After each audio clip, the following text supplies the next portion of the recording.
What is a function transformation? Transformation is just another word for change. However, we want the change to be represented by algebraic formula that allows us to set up some rules.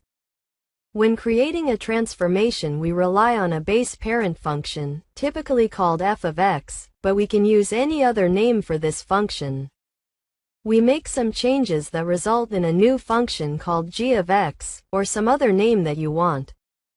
The point is that whatever you do is some change based on the parent function and the result is predictable. For example, the following parabola, represented by a parent function f of x, can be transformed by any of the parameters a, b, h, or k listed in the new formula g of x. At the moment we see that the function g of x is identical to the parent function f of x. For these two to be identical, we had to set k and h to 0. And a and b had to be equal to 1. Consider this to be the initial state. In this context we often talk about dimensions. We say a change has the same dimension when the transformation works on the same coordinate. This means a change is either only applied to x or only y. All things x are called horizontal. And all things y are called vertical, just like the graphing axes. In our classical formula for g of x, h and b apply to the horizontal, i.e. the x dimension. You may have also called this in the past an input to the function. The parameters a and k, on the other hand, both apply to the vertical, i.e. the y dimension. You may have called this in the past an output of the function.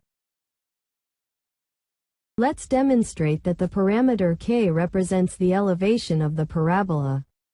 Positive values of k will lift the parabola above its original location.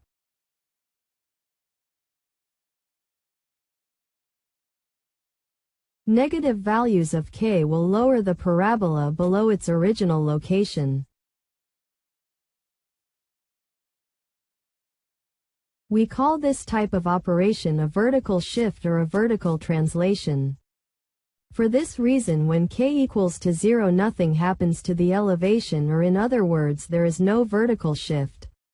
We can similarly generate a horizontal shift. That is a horizontal translation by setting values to the parameter h. Positive values to h in this setup will move the parabola to the right of its original location. Negative values to h will move the parabola to the left of its original location. Here too, if h is 0, there is no motion horizontally, i.e. no shift or no translation. The other two parameters a and b that we have not discussed yet affect the curvature of the function. They either cause the thinning or the bloating of the transformation in different subtle ways that we explore next. The parameter a causes changes in the curvature by affecting the y-coordinate, and the parameter b affects the curvature in alternate ways by making changes to the x-coordinate.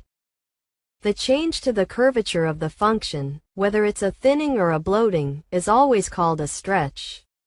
The terms bloating and thinning will not be used in your Alberta diploma exam. And you are expected to not use it either. You must always say the function is stretched by some specific factor, without relating to the visual effect. If the change was accomplished by tweaking the width of the x-coordinates, then the stretch is called a horizontal stretch.